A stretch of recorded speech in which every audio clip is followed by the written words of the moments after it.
Assalamualaikum warahmatullahi wabarakatuh. Perkenalkan, nama saya Ukhti Alia Azhara dengan NIM 210306135 dari Prodi Peternakan Fakultas Pertanian Universitas Sumatera Utara.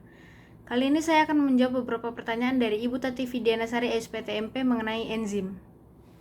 Yang pertama, saya akan menjelaskan struktur molekul dari enzim serta contohnya. Enzim dalam tubuh kita tersusun atas dua struktur komponen, yaitu ada apoenzim dan kofaktor. Gabungan antara apoenzim dan kofaktor ini dinamakan dengan holoenzim. Holoenzim adalah enzim yang strukturnya sempurna dan aktif mengkatalisis bersama-sama dengan koenzim atau gugus logamnya. Yang pertama ada apoenzim, yaitu enzim yang tersusun atas senyawa protein dan merupakan jenis yang paling mendominasi dari semua struktur enzim yang ada. Sifatnya labil atau mudah berubah serta kerja dipengaruhi oleh suhu dan pH. Yang kedua ada kofaktor, yaitu enzim yang tersusun atas senyawa non-protein. Dibedakan menjadi dua, yaitu ada organik dan anorganik. Kofaktor organik ini contohnya vitamin, flavin, atau hem.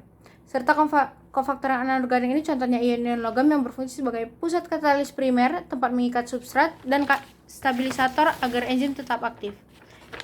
Yang kedua ada dua model cara enzim bekerja. Yang pertama ada teori lock and key, di mana menurut teori ini enzim diibaratkan sebagai kunci, substrat sebagai gembok. Lalu enzim akan bergabung dengan substrat membentuk kompleks enzim substrat. Substrat diubah menjadi produk kemudian lepas dari enzim. Yang kedua ada teori induced feed, yang menurut teori ini kofaktor atau aktivator enzim akan berikatan dengan sisi alosentrik dengan cara mengubah bentuk sisi aktif enzim agar dapat mengikat substrat tertentu. Substrat kemudian diubah menjadi produk dan lepas dari enzim. Enzim dapat digunakan kembali untuk substrat berikutnya. Lalu soal yang ketiga ada klasifikasi enzim secara internasional dan contoh enzimnya. Yang pertama ada oksidoreduktase, yaitu reaksi reduksi, oksidasi, atau transfer elektron dari satu substrat ke substrat lainnya. Contohnya alkohol dehidrogenase. Yang kedua ada transferase atau transfer atom atau gugus dari satu substrat ke substrat lainnya, contohnya heksokinase. Yang ketiga ada hidrolase, yaitu bereaksi secara hidrolisis atau pemecahan ikatan karena adanya air. Contohnya tripsin. Yang keempat liase, bereaksi dengan penambahan gugus fungsi pada ikatan rangkap atau adisi, atau pemutusan ikatan rangkap dengan pelepasan gugus fungsi, contohnya piruvat dekarboksilase. Yang kelima ada isomerase, yaitu reaksi isomerasi atau penyusunan ulang atom-atom substrat. Contohnya ada maleat isomerasi. Yang keenam ada ligase, yaitu pembentukan ikatan CC, CS, CO, dan CN. Diikuti dengan pemutusan isofosfat dari ATP, contohnya piruvat karboksilase. Yang keempat, jelaskan sifat-sifat dari enzim.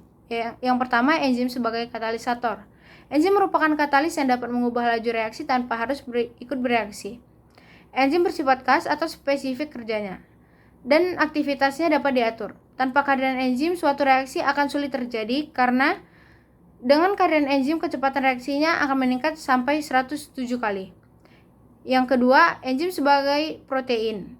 Struktur dari suatu enzim tidak lain adalah protein karena aktivitas katalisnya bergantung pada integritas strukturnya sebagai protein.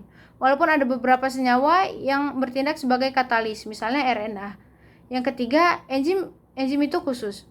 Fungsi enzim itu tertentu. Tiap perubahan zat tertentu diperlukan suatu jenis enzim tertentu pula. Misalnya enzim katalase hanya digunakan untuk menguraikan H2O2. Amilase hanya untuk mengkatalis amilum sebagai substratnya. Yang keempat, enzim ada yang bisa bekerja bolak-balik. Beberapa enzim kerjanya dapat bolak-balik, misalnya enzim lipase dapat bekerja untuk mengkatalis molekul lemak menjadi komponen penyusunnya, yaitu asam lemak dan gliserol, atau sebaliknya menyusun lemak menjadi komponennya. Yang kelima, jelaskan secara singkat bagaimana proses katalisator dalam proses bekerja. Katalis bekerja dengan cara menurunkan harga energi aktivasinya dengan cara membentuk senyawa antara atau mengabsorpsi zat yang direaksikannya. Dengan cara tersebut, katalis dapat meningkatkan laju reaksi tanpa mengalami perubahan kimia secara permanen. Untuk itu, katalis menempel pada bagian substrat tertentu dan akhirnya dapat menurunkan energi pengaktifan dari reaksi sehingga reaksinya dapat berlangsung dengan cepat. Pertanyaan yang keenam, jelaskan faktor yang mempengaruhi kerja enzim dan berikan contohnya. Yang pertama ada suhu. Kerja suatu enzim sangat dipengaruhi oleh suhu lingkungannya. Setiap kenaikan suhu 10 derajat Celcius, kecepatan enzim akan menjadi 2 kali lipat sampai batas suhu tertentu. Enzim dan protein pada umumnya dinonaktifkan oleh suhu tinggi. Yang kedua ada pH. Semua enzim itu peka terhadap perubahan pH dan nonaktif pada lingkungan yang pH-nya sangat rendah atau asam kuat, dan pH tinggi atau basa kuat. Contohnya enzim pepsin memiliki pH optimum 2, sedangkan enzim tripsin memiliki pH optimum 8,5. Yang ketiga, konsentrasi enzim substrat dan kofaktor. Jika pH dan suhu sistem enzim adalah konstan dan jumlah substrat berlebihan, maka laju reaksi adalah sebanding dengan jumlah enzim yang ada. Sebaliknya, jika pH, suhu, dan konsentrasi enzim konstan, maka laju reaksi akan sebanding dengan jumlah substrat. Yang keempat ada inhibitor, yaitu aktivitas suatu enzim dapat dihambat oleh suatu senyawa yang dikenal sebagai inhibitor. Inhibitor digolongkan menjadi dua jenis, yaitu yang tidak dapat balik atau irreversible, dan yang bekerja secara dapat balik, yaitu reversible. Penghambat yang irreversible adalah golongan yang bereaksi dengan atau merusak suatu gugus fungsional pada molekul enzim yang penting bagi aktivitas kataliknya. Kemudian, penghambat yang reversible adalah inhibitor yang reaksi kimianya berjalan dua arah atau dapat balik dan bersifat tidak stabil.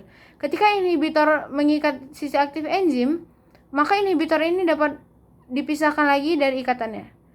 Yang ketujuh, jelaskan bagaimana mekanisme feedback inhibitor dapat terjadi pada enzim. Di dalam sistem biologis, kecepatan kerja enzim dapat dipengaruhi oleh kehadiran suatu molekul lain yang dapat berperan sebagai pemicu atau penghambat.